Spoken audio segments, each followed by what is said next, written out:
Dracula by Bram Stoker. Chapter 3. 15th of May. Once more have I seen the Count go out in his lizard fashion. He moved downwards in a sidelong way, some 100 feet down and a good deal to the left. He vanished into some hole or window. When his head had disappeared, I leaned out to try and see more, but without avail. The distance was too great to allow a proper angle of sight.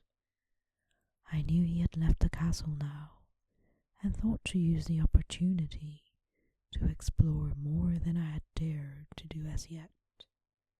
I went back to the room and, taking a lamp, tried all the doors. They were all locked, as I had expected, and the locks were comparatively new, but I went down the stone stairs to the hall where I had entered originally. I found I could pull back the bolts easily and unhook the great chains, but the door was locked and the key was gone. That key must be in the Count's room. I must watch should his door be unlocked, so that I may get it and escape. I went on to make a thorough examination of the various stairs and passages, and to try the doors that opened from them. One or two small rooms near the hall were open, but there was nothing to see in them except old furniture, dusty with age and moth-eaten. At last, however, I found one door at the top of the stairway which, though it seemed to be locked, gave a little under pressure.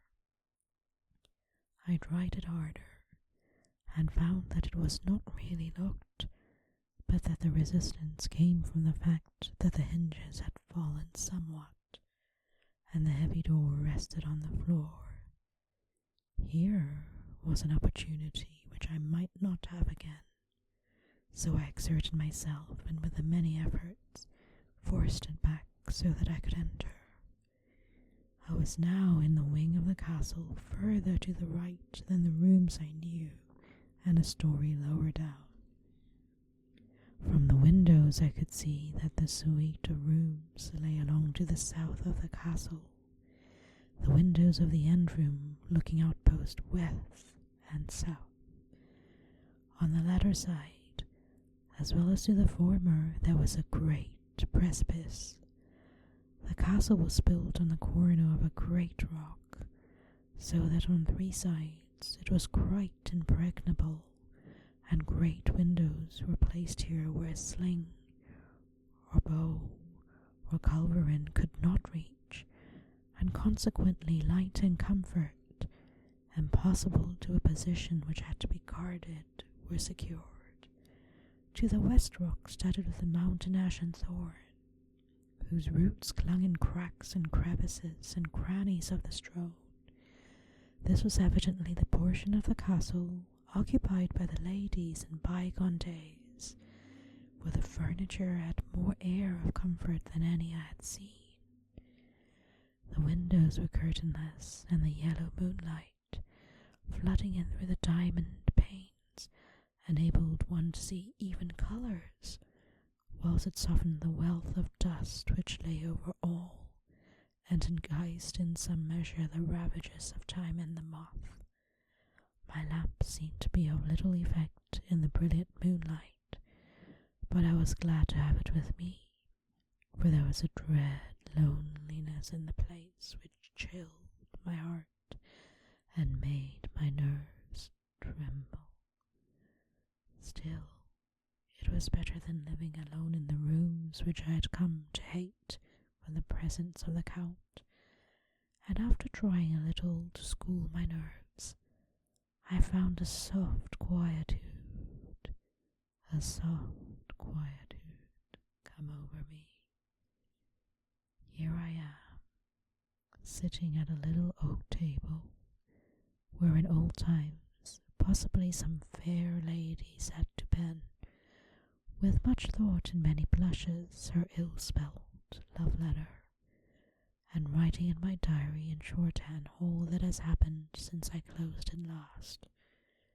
It is 19th century up to date with a vengeance, and yet, unless my senses deceive me, the old centuries had and have powers of their own which mere modernity cannot kill.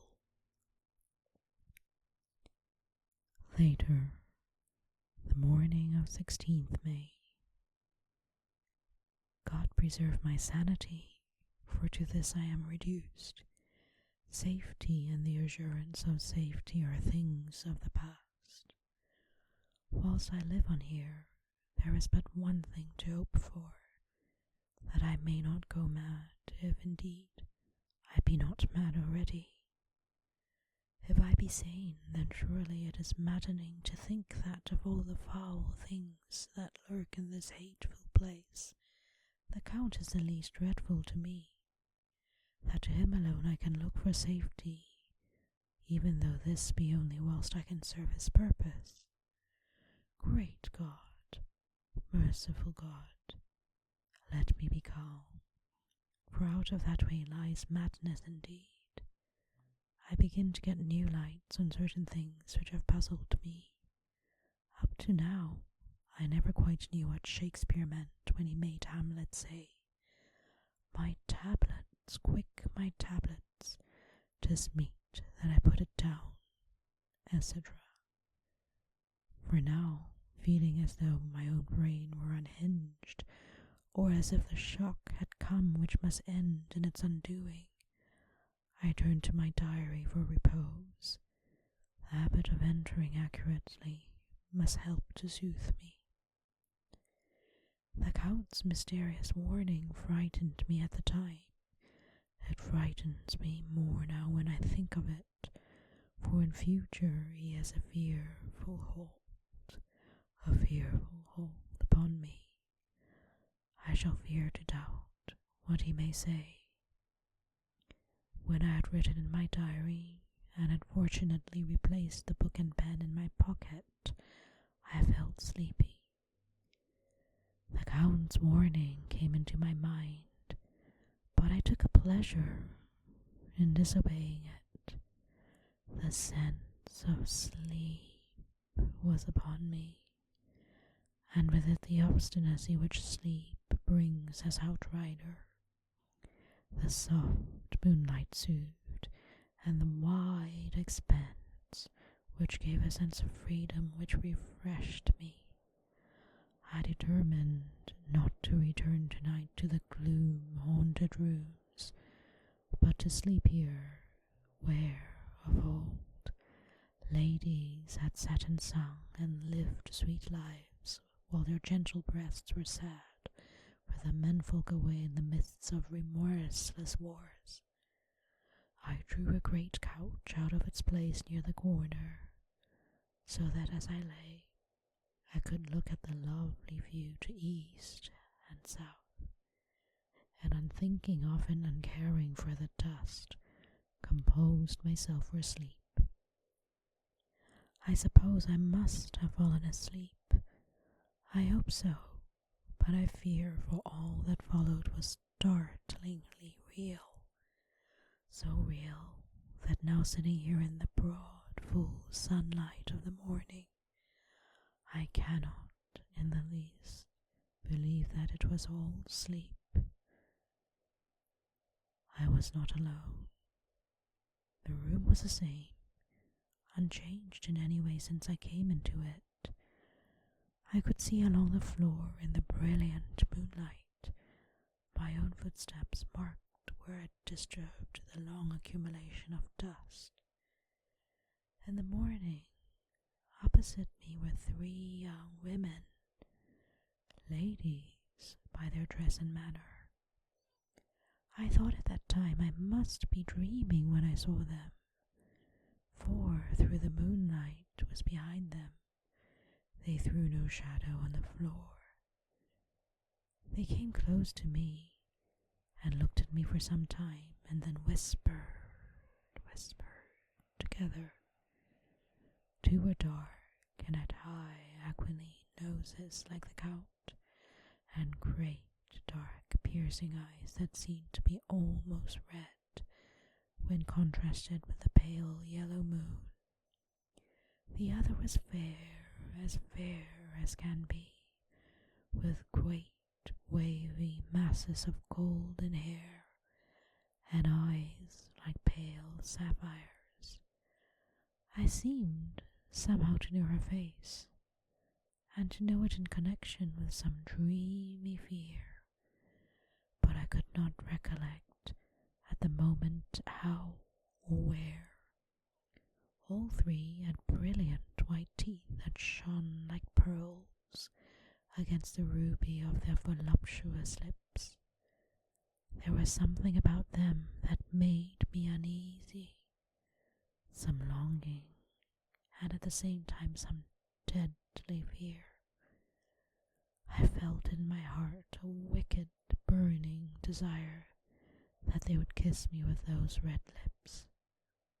It is not good to note this down, lest some day it should meet Mina's eyes and cause her pain, but it is the truth. They whispered together, and then all three laughed, such a silvery musical laugh, but as hard as though the sound never could have come through the softness of human lips.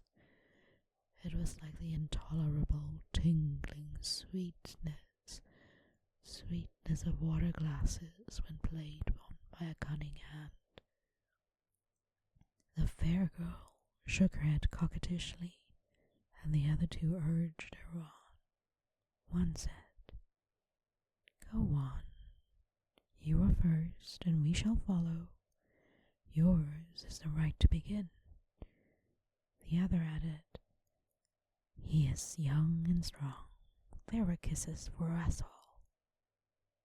I lay quiet, looking out under my eyelashes in an agony of delightful anticipation.